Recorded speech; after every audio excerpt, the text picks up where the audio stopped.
안녕하세요. 절대값TV의 명품 PD 한PD입니다.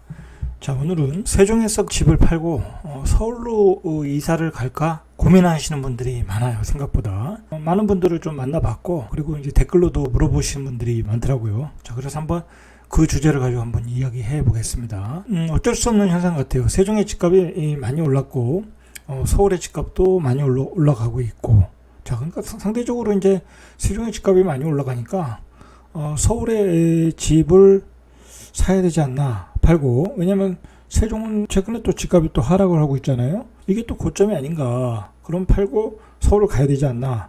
서울은 어쨌든 계속 우상향이 가능한 도시라고 봐야 되지 않겠습니까? 확률상으로. 다른 지방들은 항상 의심의 눈초리로 볼 수밖에 없어요. 왜냐면 지금은 지방이 소멸하는 시대로 가고 있기 때문에 인구가 감소하고 있으니까. 자, 그래서 정부가 뭐 공공기관도 이전을 하고 세종시도 만들고 그러지 않았습니까? 지역 균형 발전을 위해서. 산업도 IT 산업과 벤처 산업으로 재편되면서, 어떤 빅테크 산업으로 재편되면서 서울과 수도권이 더 강해지고 있거든요. 그러니까 이제 서울에 대한 어떤 선호도가 높아질 수밖에 없는 거예요. 자, 그런 시점에서 이제 세종의 집값이 뛰고 고민할 수밖에 없는 상황이 됐다는 거죠. 자, 어쨌든 이제 그런 전반적인 거에 대해서 한번 다 이야기를 해볼게요.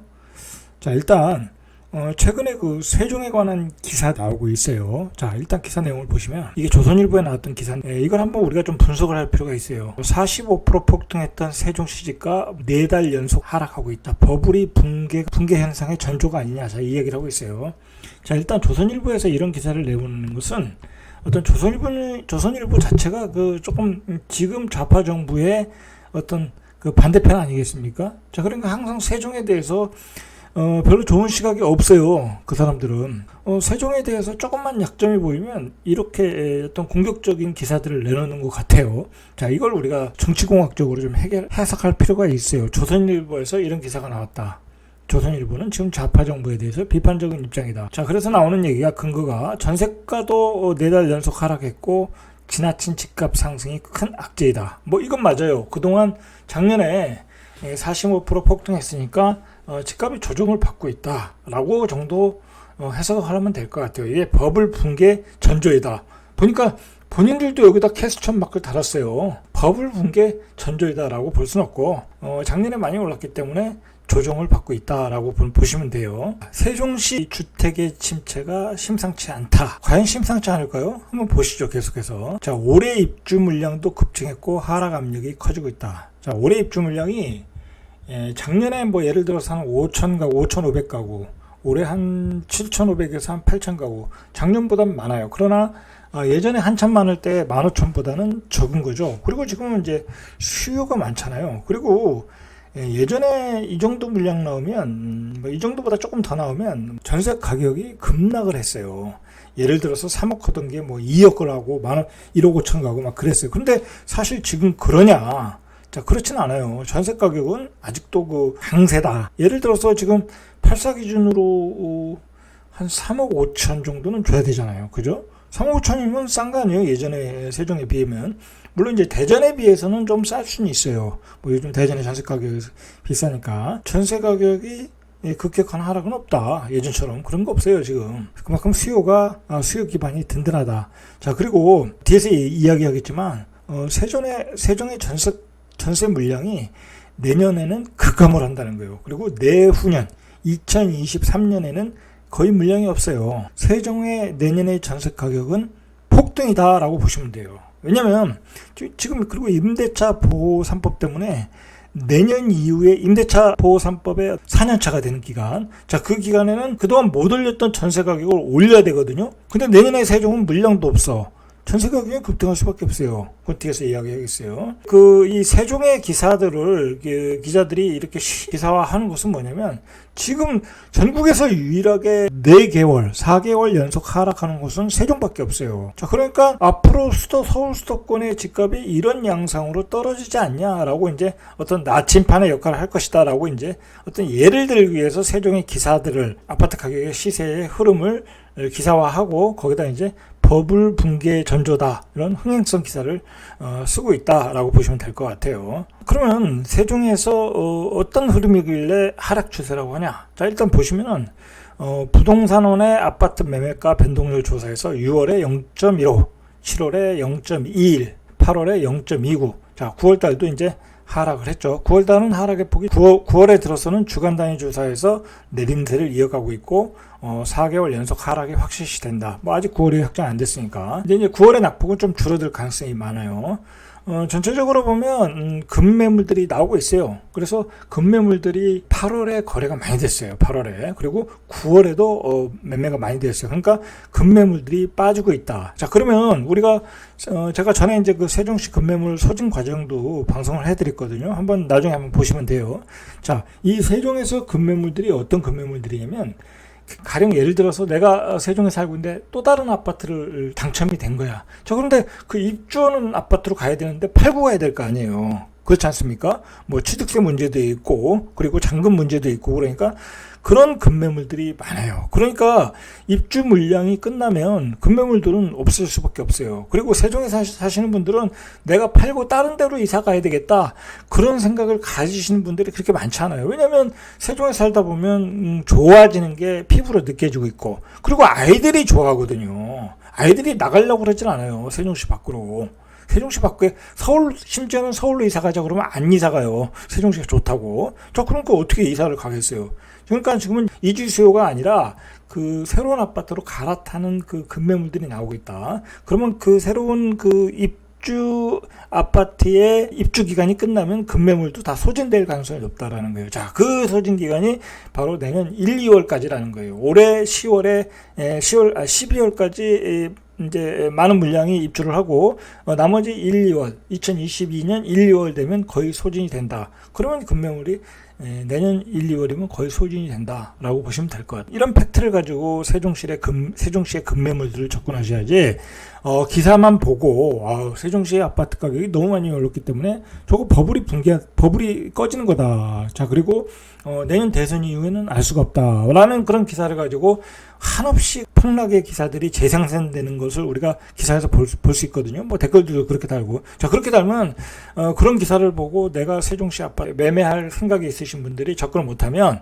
영영 기회를 잃을 수가 있어요. 자, 어쨌든 그래서 세종에서는 그 고점 대비 뭐 심지어 2억에서 3억 이런 매물도 거래가 되고 있다라고 하는데, 사실 이런 매물들이 그렇게 많지는 않아요. 뭐 그 단지에 하나 또는 두 개, 제가 보기엔 하나 또는 두 개예요. 자, 그런 매물들은 이미 소화가 다 됐어요. 그러면 내가 지금 세종시 와가지고 2억 내지 3억 하락한 물건을 찾아주세요만 부동산에 찾아가면 있느냐?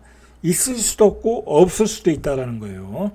자, 어쨌든 이런 기사들이 만들어지는 것은 전국에서 유일하게 하락하는 지역이다 보니까 그 하락에 대한 신호도 줘야 되거든요. 너무 많이 폭등을 하고 있으니까 이 전국의 부동산 시장이, 그리고 자산이 버블 구간으로 가고 있으니까 이런 버블이 빠지는 과정이 다른 지역에서 나타날 수 있다. 서울 수도권에서. 자, 그 얘기는 맞아요. 버블이 빠지는 과정이 나타날 수는 있는 거예요. 그게 세종시에서 겪었듯이 서울 수도권에서도 나올 수도 있다라는 말이에요. 그 말은 우리가 새겨들 필요가 있어요, 분명히. 그리고 이제 세종시의 집값이 떨어지는 이유, 자, 그것을 이제 공급 물량이라고 그래요. 자, 이제 제가 오늘은 세종시에서 팔고 서울로 갈까, 이 주제를 이제 오늘 이야기하는 거지만, 자, 이런 앞에서의 이런 그 배경을 좀 알고 후반부에서 이야기를 해야 돼요. 이 배경을 모르고 이야기를 할 수가 없어요. 자, 공급 물량이 많아서 떨어진다. 자, 우리가 한번 보시죠. 자, 올해 입주 물량이 7,668가구예요. 지난해 5,655가구. 그러니까 증가를 해서 떨어진다라는 얘기예요.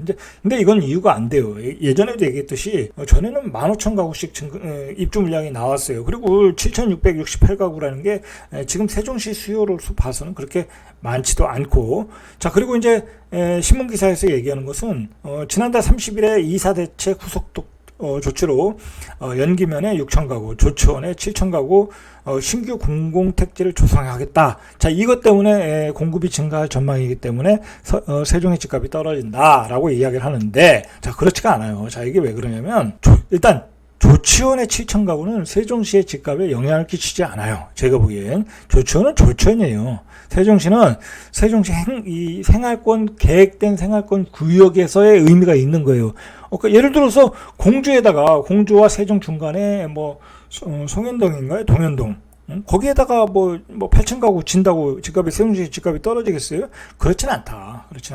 그거는 이제 먼 미래 얘기고, 자, 그 부분도 우리가 좀 참고를 하셔야 되고, 두 번째로는 뭐냐면 이번에 발표한 그 13,000가구, 자, 이게 언제 공급이 되냐 이거. 아직 6생활권도 공급할 게 많고 5생활권은 하나도 공급을 안 했어요. 그리고 5생활권, 6생활권에 아직도 토지 정리 작업을 하고 있어요. 그러니까 6생활권에 우리가 공급을 하기 위해서 뭐 10,000가구, 1년에 10,000가구 뭐 그렇게 나올 수가 없어요. 5생활권, 6생활권 가면 아직도 산이 많고 아직도 토지 작업을 하고 있어요. 자, 그러면 이 연기면과 조치원, 이거는 제가 보기에는 5생활권, 6생활권이 다 끝난 다음에 공급할 토지예요. 그러니까 이건 제가 보기에 이 아파트에 입주하려면 10년도 더 걸려요. 10년도 더 걸린다. 그리고 뭐 물론 세종시가 급격한 인구의 증가, 그런 요인이 생긴다, 변수가 생긴다고 하면 개발의 속도는 빨라질 수 있어요. 이 지역에 대해서. 자, 그러나 이 지역도 그래도 앞으로 10년은 더 걸려요. 왜 그러냐면 하나의 신도시가 만들어지는 과정은 서울 수도권, 경기도 수도권에서도 최소한 10년인데 이런 지방의 경우는 더 걸려요. 왜냐면 인구가 별로 이렇게 수요가 없잖아요.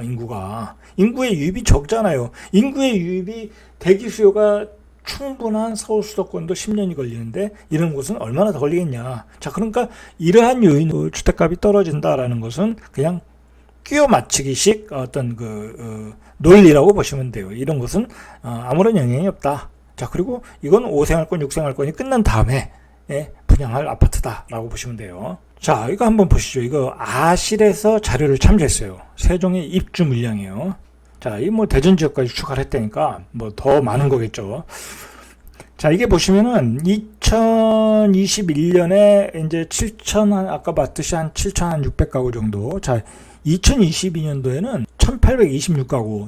이게 임대 아파트까지 포함이다. 자, 그러면 거의 민간 아파트는 입주 물량이 없어요. 제가 그래서 내년에 세종시의 집값은 급등한다라고 얘기하는 거예요. 내년에 세종시의 전셋값은 급등한다. 자, 거기다가 임대차 보호 3법에 또 걸렸다. 4년 차에 걸렸다. 그러면 내년에 이제 예를 들어서 계약 갱신 청구권이 끝나는 아파트들, 전셋값 아파트들은 뭐랄까요, 그냥 아파트 이사갈 곳이 없잖아요. 그죠? 이사갈 곳이 없잖아요. 그러니까 거기서 다시 재계약을 할 때 예를 들어서 예전에 뭐 3억에 계약하신 분들은 5억에 거래하는 사태도 나올 수 있다라는 거예요. 5억에. 자, 그러면 뭐 이런 얘기까지 이제 나가보면, 자, 예를 들어서 3억에 전세 사는 사람들이 5억이 됐어. 그러면 지금의 세종시의 그 8사 기준으로 뭐 예를 들어 7억이다. 자, 그러면 그 아파트가 어떻게 되겠어요? 그럼 5억에 살 바엔 사버리자. 그렇게 돼. 그런 점을 우리가 분명히 인식을 하고 있어야 된다. 자, 그리고 2023년도에는 매물이 없어요. 아예 입주 물량이 거의 없어요. 2024년도 마찬가지고. 그게 그럴 수밖에 없는 게 아까도 얘기했듯이 5생활권, 6생활권이 아직 토지 작업도 정리가 안 된 데가 많다. 토목 작업도.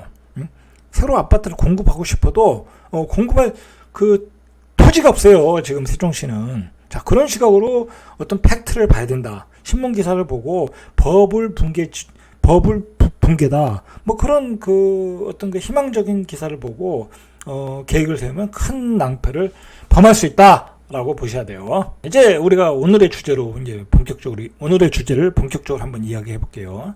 자, 세종에 어떤 사람들이 이주했을까요? 우리가 이제 그것부터 분류를 해야 돼요. 자, 일단은 세종시에 제일 많은 그 직업군이 공무원들이에요. 예전에 세종시는 말 그대로 이렇게 서울 출퇴근을 많이 했어요. 세종에 살면서. 그때는 기반 시설도 없었고 교육 여건도 안 좋았고, 그다음에 상권도 안 좋았고. 자, 그러나 최근에 그 세종시에 예를 들어서 새로 들어오는 신입사원들은 무조건 세종에 살아요. 거의 다 살아요. 뭐, 굳이 뭐, 서울에 살 필요 없잖아요. 신입사원들이. 그리고 웬만한 젊은 30, 40대 사무관들, 주무관들, 자, 그런 분들 거의 세종에다 이제 자리를 잡았어요. 이제 집도 분양받았고. 그리고 교육 여건이 좋잖아요. 뭐, 가장 안전한 도시고, 그리고 가장 유해 요소가 없잖아요. 상권도 이제 좋아지고 있고. 그러니까 공무원들이 계속 늘고 있다. 공무원, 공공기관에 다니시는 분들이 늘고 있다. 자, 두 번째로는 대전에서 세종으로 이사 온 사람들이에요. 이분들은 왜 이사 오겠어요?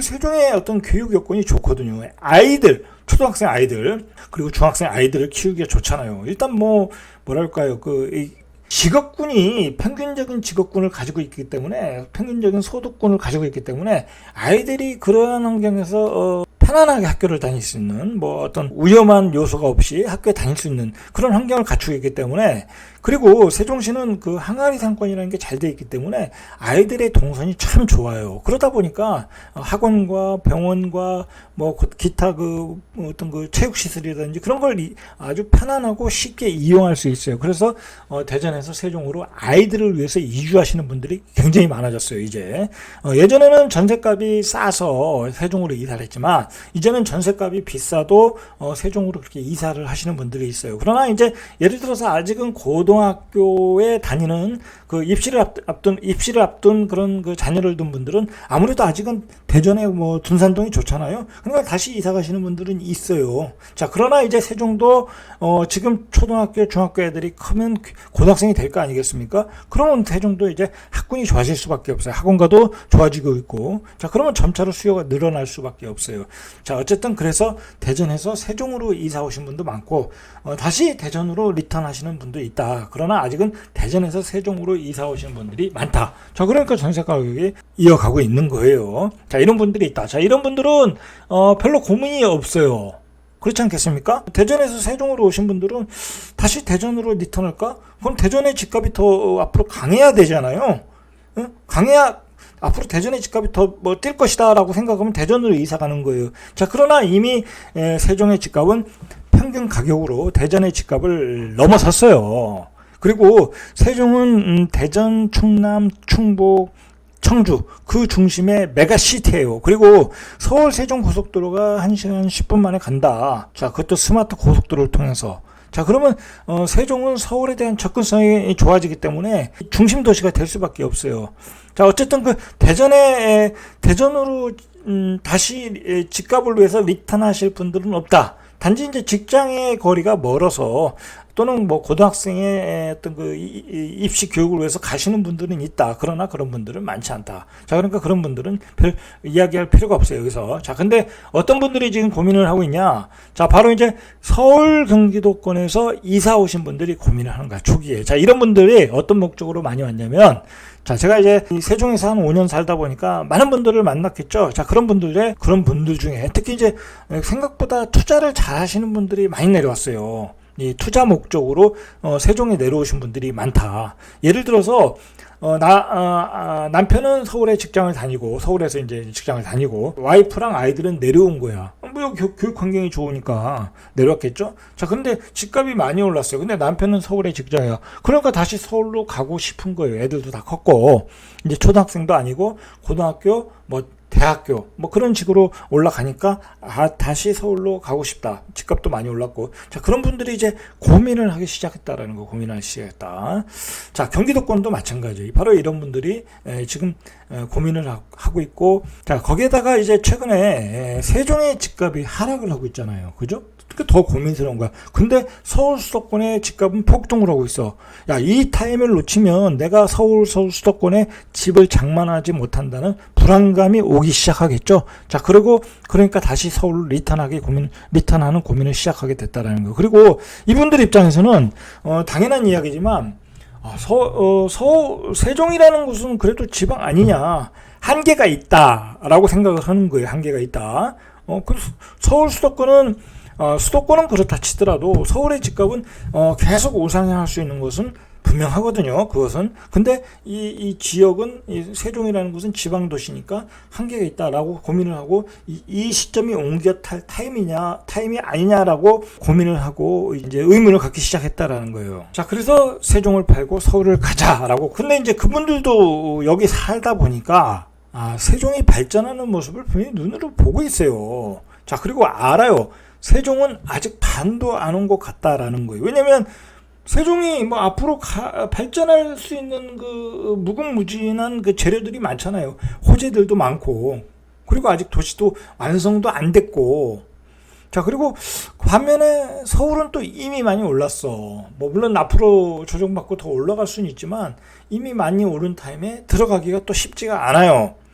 자, 그리고 이제 예를 들어서 세종에 집을 팔고 서울에 가도 살 게 없어. 마땅히 살 게 없어. 예를 들어서 그나마 세종의 고가주택이라고 하면 10억 이상이잖아요. 그죠? 10억에서 뭐 한 13억 정도잖아요. 그죠?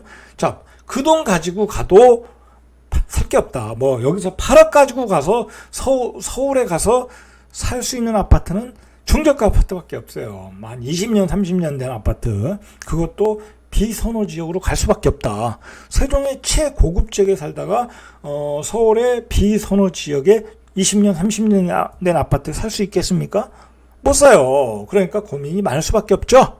자, 그거예요. 바로 해답은 그거다. 서울에서 살 게 마땅치 않다. 뭐 최고가로 여기서 13억을 받아도 서울에 있는 역세권에 있는 신축도 못 산다라는 거예요. 자, 결론적으로 세종을 팔고 서울에 살만한 아파트가 없다. 자, 그리고 또 문제가 뭐냐면 이분들이 고민하는 게 뭐냐면, 그럼 예를 들어서 내가 여기서 12억 팔고 서울에 10억에 있는 아파트를 샀어. 물론 아파트의 질은 떨어지겠죠. 그러니까 당연히 서울에 가면 생활의 질이 떨어질 수밖에 없어요. 그리고 이 세종이라는 도시는 쾌적한 도시잖아요. 뭐 가족들이 뭐 여가 생활, 레저 생활을 즐기고 그러기에는 최적의 도시예요. 그리고 웰빙이 가능한 도시잖아요. 뭐 산책로도 많고. 그리고 세종에 가다 보면 가족들이 자전거를 타고 이렇게 쫙 가는 장면들이 많이 보여요. 그러니까 얼마나 이 가족 친화적인 도시예요. 근데 서울에 가면 그게 가능하겠습니까? 가능 안 해요. 한강변에 가도 자전거 타는 것도 쉽지도 않고 동네에서 자전거 타고 돌아다닐 수 있겠습니까? 가족들이. 그런 풍경은 서울에서 없어요. 자, 결정적으로 뭐냐면 세종에서 자란 아이들은 이게 초등학생, 중학생, 고등학생만 돼도 대학교 가면 이제 애들이 틀려질 수는 있어요. 물론 초, 중고 애들이 떠나길 싫어한다는 거예요. 서울을, 이 세종을. 그러니까 부모들이 또 떠나기 또 어려워요. 이게 문제라는 거예요. 우리가 이제 해답을 좀 찾아야 되겠죠. 그래도 이제 서울에 가야 될 것을 결정해야 될 거 아니에요. 세종에 살지 서울에 갈지. 자, 그 결정을 할 수 있는 어떤 근거를 제가 이야기해 드릴게요. 이런 조건에 맞게 한번 이런 조건을 가지고 의사 결정 과정을 거치면 그나마 올바른 결정이 되지 않을까 해서 제가 정리를 해봤어요. 일단 각자 조건에 맞게 결정을 해야 될 것 같아요. 자, 이런 분들은 꼭 서울에 가셔야 돼요. 꼭 서울로 가야 될 사람들이 있어요. 남편이 서울이 직장이야. 도저히 나 혼자 못 살아. 기러기 아빠로 못 살아. 자, 그런 분들은 어떻게 하겠어요? 그러면 남편을 따라 가야 되겠죠. 그렇지 않겠습니까? 아니면 그런 분들 가더라도 여긴 전세 주고 뭐 서울에서 또 전세 주고 뭐 그렇게 살 수는 있잖아요. 아니면 팔고 가든지 뭐 그거는 이제 그분의 선택에 달려 있는 거예요. 꼭 서울로 가야 될 분들이 있다. 직자. 그리고 아이들이 이제 고등학교 졸업하고 대학교를 서울로 가는 경우가 있잖아요. 인서울 해가지고 공부 잘해서. 자, 그런 분들은 또 가야 될 상황이 되는 거예요. 그렇죠? 그런 분들은 집값의 시세에 연연하지 말고 생활의 질에 연연하지 말고 그냥 가셔야 돼요. 팔고 가서 그 서울에 그 가격으로 적당한 주택을 사서 사셔야 돼요. 이제 그렇지 않으신 분들이 있어요. 오직 집값의 어떤 시세에 연연해가지고 하셔야 되는 분들이 있어요. 내가 세종에 집이 다 올랐고 서울에 가면 뭐랄까 가격이 오를 것 같다. 자, 그런 고민을 하시는 분들이 있어요. 자, 그런 고민하시는 분들은 이런 근거를 가지고 좀 결정하면 좋을 것 같아요. 제 생각으로는. 자, 먼저 내가 세종에 사는 것이 맞는지, 내가 적응하고 잘하고 있는 건지, 자, 그런 것도 고민을 하셔야 돼요. 자, 이게 왜 그러냐면 서울에 사시는 것이 맞는 분이 있어요. 도시형, 아주 그 메트로폴리탄 도시에 맞는 뭐 서울의 그 정말 각종 문화, 다양한 인맥들을 깔고 살아야 되시는 분들이 있어요. 그런 인맥을 다지면서 살아야 되시는 분들이 있다. 그리고 서울에 얼마나 많은 문화생활시설이 많아요. 자, 그런 것을 원하시는 분들은 서울에 가는 거고, 그러나 나는 그 전국을 전원형. 맞다. 그리고 나는 이렇게 좋은 공기 속에서, 시골의 좋은 공기 속에서, 그리고 전국을 여행을 하면서 어떤 세종에 살고 싶다. 자, 그런 분들은 세종에 사시면 돼요. 왜냐면 이 세종이라는 곳은 서울보다는 훨씬 공기가 좋잖아요. 그리고 그 건강을 지키고 살기에는 너무나 좋잖아요. 뭐랄까요. 그 밤에 산책할 수 있는 공간도 많고, 가족들하고 이렇게 돌아다닐 수 있는 공간도 많고, 그리고 이 세종이 전국의 중심에 있다 보니까 전국으로 여행을 다니기가 너무 좋아요. 너무 좋다. 그리고 이제 서울도 이제 뭐 2025년이면 1시간 10분이면 가잖아요. 자, 그러니까 얼마나 좋겠어요. 자, 그러니까 자기가 도시형인지 전원형인지 자 판단을 하고 결정을 하시면 될 것 같아요. 그리고 미래의 서울의 집값이 더 올라간다, 세종의 집값이 더 올라간다, 그런 거는 그 판단의 기준으로 보실 필요가 없어요. 왜냐면 그 차이는 그렇게 크지 않을 수 있다. 차이가 나더라도 중요한 것은 내 삶이다라는 거예요. 내 삶.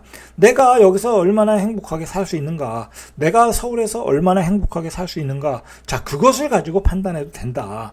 그 시세의 차이는 서울이 더 시세가 좋을 수도 있어요, 분명히. 그렇지만 그게 큰 차이가 나지 않을 수 있다, 경우에 따라. 자, 그러니까 내 삶의 행복 조건으로 판단하시라는 거예요. 제가 마지막으로 권고드리고 싶은 내용이 뭐냐면, 가능한 부모와 자식이 같이 살자. 자, 이게 가장 중요한 기준인 것 같아요.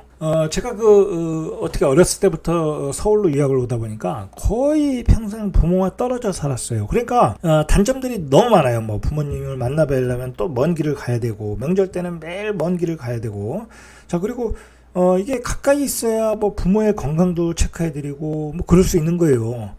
자, 그리고 가까이 있어야 부모님과 식사도 한 번 더 하고 여행도 가고 그러는 거예요. 자, 그러다 보니까 너무 멀리 살다 보면 일단 부모와의 정도 이렇게 많이 들질 않아요.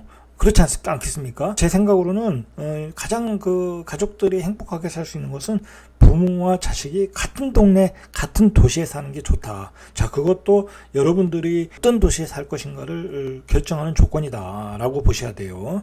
자, 그런 근거를 가지고 결정하시면 돼요. 예를 들어서 이제 세종시의 공무원들이 많이 살지 않습니까? 행정고시 합격하신 공무원들이 또 많이 내려오고 그러니까. 자, 그분들이 이렇게 보시면은 뭐 그분들뿐만이 아니라 합격하시면 그냥 뭐 요즘은 자녀들이 많지 않잖아요. 한 2명 정도잖아요. 1명이나 2명 정도잖아요. 자, 그러니까 부모가 뭐 예를 들어서 멀리 살지 않으면 그냥 세종으로 이사 오시는 경우가 많더라고요. 그러니까 같이 사는 거야. 왜냐면 또 그 공무원들은 맞벌이가 많잖아요. 같이 공무원인 경우가. 그러면 자녀들을 또 키워줘야 되잖아요. 누가 키울 사람이 없잖아요. 그럼 부모님이 세종으로 오는 거야. 예를 들어서. 자, 그렇게 사시는 분들이 많다. 부모님의 역할이 또 그런 역할이잖아요. 요즘은. 뭐 제가 그걸 권유하는 건 아니에요. 권유하는 건 아닌데, 자, 그렇게 사시는 분들이 많다. 자, 어쨌든 그렇게 살면 행복하게 사는 거잖아요. 부모님들 뭐 늙으면 또 몸 건강 케어도 하고 같이 여행도 다니고, 자, 그런 것을 가지고 결정할 수도 있다라는 거예요. 자, 그런 이런저런 것을 가지고 판단을 하셔라. 너무 시세에 연연해서 판단하지 말고 각자가 어떻게 살면 행복할 것인가, 내가 세종에 계속 사는 게 행복할 것인가, 서울로 올라가는 게 가족과 부모님으로 행복할 것인가, 자, 그런 기준을 가지고 판단하시면 된다라고 봅니다. 자, 그리고 이제 마지막으로 제가 하고 싶은 얘기는 짧게 얘기 드릴게요. 세종은 뭐 요즘 하락을 한다라고 얘기를 하는데, 자, 요즘 세종은 하락을 한다. 자, 이건 거꾸로 얘기하면 세종은 그 독자적인 사이클로 지금 시장의 가격이 형성되고 움직이고 있다라고 보시면 돼요. 서울 수도권과 전국의 지방은 어떤 전체 부동산 사이클로 제가 보기엔 움직이고 있어요. 근데 세종시는 어떻게 움직이고 있냐? 바로 세종시라는 도시의 발전 사이클로 움직이는 거예요. 그 도시의 발전이 뚜렷하게 보일 때, 호재가 나올 때 급격한 급등을 보여주는 거예요. 그게 작년에 이제 국회의사당 들어온다는 호재로 전국의 상승률 1위를 하지 않았습니까? 자, 너무 많이 오르니까 또 조정을 받을 수밖에 없죠. 그게 이제 독자적인 사이클로 움직이는 거예요. 세종은 독자적인 사이클로 움직인다는 것을 우리가 알 때 세종의 미래의 집값이 보이는 거예요. 자, 그걸 모르면 보이지가 않아요. 여러분, 세종을 전체적인 시각으로 보면 아주 판단을 잘못할 수 있어요. 그런 기준을 보시지 마시고 독자적인 사이클로 봐라. 자, 그 독자적인 사이클로 볼 때 세종은 바로 이제 충청권 메가시티의 중심으로 보시면 돼요. 그리고 어떤 입법부 행정부가 다 들어오고 서울과의 접근성도 높아지고 그 뒤에 뒤로 이어지는 도시의 발전 과정, 그것에 따라 어떤 세종의 형성될 가능성이 높다라고 보시면 될 것 같아요. 자, 오늘은 이상 여기까지 절대값 튜브의 명품 PD 한 PD였습니다.